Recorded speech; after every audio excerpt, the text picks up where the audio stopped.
G'day folks, and welcome to Great Chesterford Junction. If you remember last time we were talking about the goods shed being installed onto Bamford here beside me, and just to fill you in what's happened there and since then, I'll show you a bit of what's been happening. The stonework down in the tracks has been put in along with the drains, etc. This stonework was all created from card and coloured up with graphic markers. There's also some stonework inside the shed itself, which finishes off that whole sort of area. And speaking of the area has been ballasted all around the goods shed. There have been buffers inserted at the ends of the sidings here.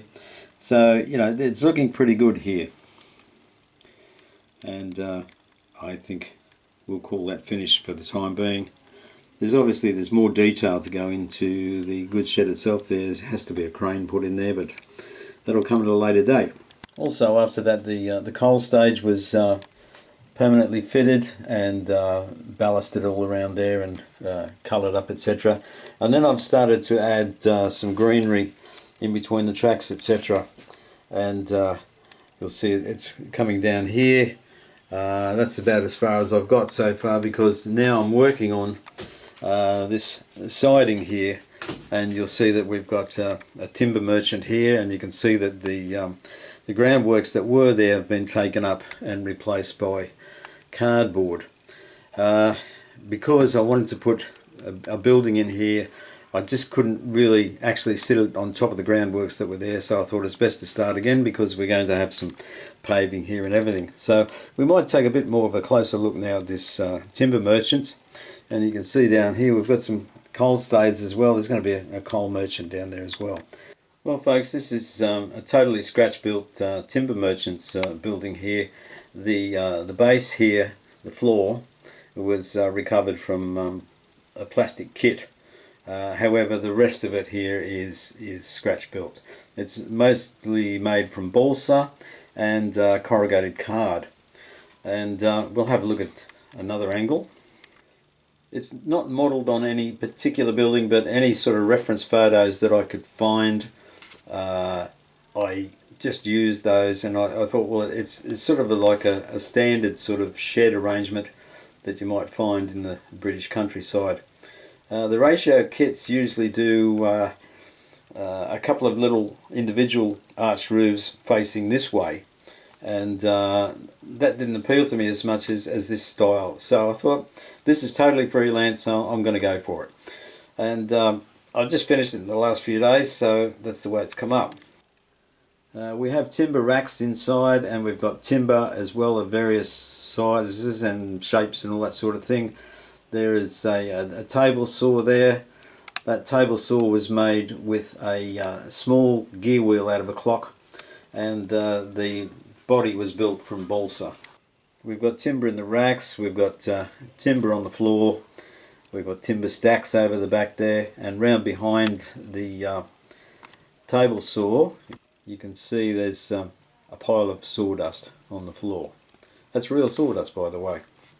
The plan for the area is to have a brick wall running along here and then coming across to here, and then obviously there's a break for the rail, and then there's another brick wall across here. This area here will be paved with cobbles or whatever, and there'll be cobbles in between the track and on this side as well, and down here beside the front of the timber merchant. When we get down to this side, the brick wall will continue to here and then make a right angle this way. There'll be a gate in there, and the wall will continue up close to the track here.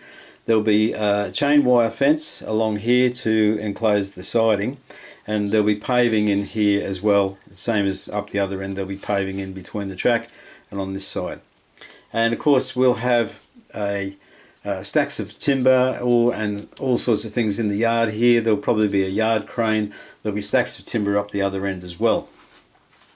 Now when you go beyond the timber merchant's wall here, there'll be a coal merchant building here, and obviously we've got the coal stays and everything, and we've got the siding behind the coal stays here, which runs along behind the timber merchant.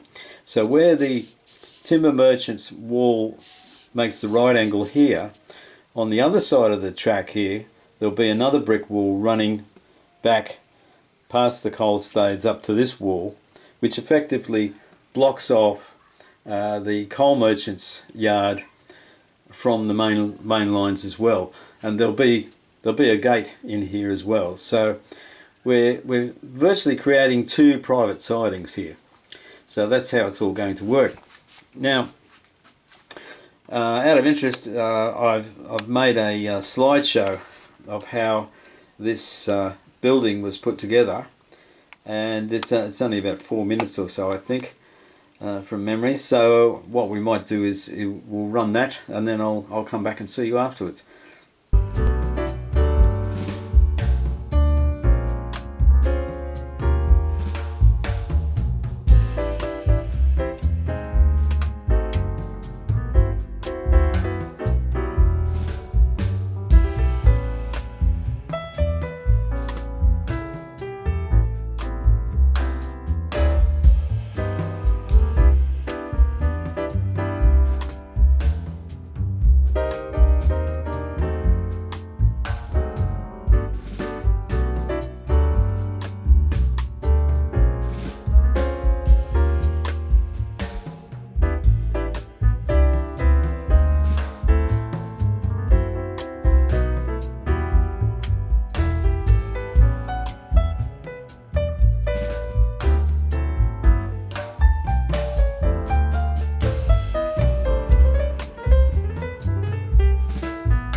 folks, I hope you enjoyed that. You probably noticed in the slideshow that where I formed the roof over a piece of pipe, it says there that allow it at least 24 hours to dry, because it's been misted both sides with water to soften it up, and then eased over the former and then held in place with rubber bands. So it needed at least 24 hours to dry. Well, what happened was that it had about a week to dry, because in the meantime I got a dose of COVID, and it sort of laid me up for a week or so, so nothing happened out here at all. And fortunately I'm back on the road again, and still suffering a bit from an overwhelming tiredness that seems to creep on in the afternoons, but I'll get over it, and I'm sure I'll be fine.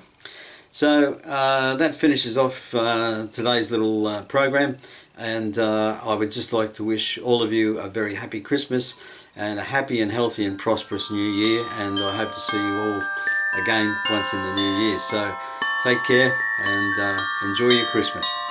Cheers. Gourmet.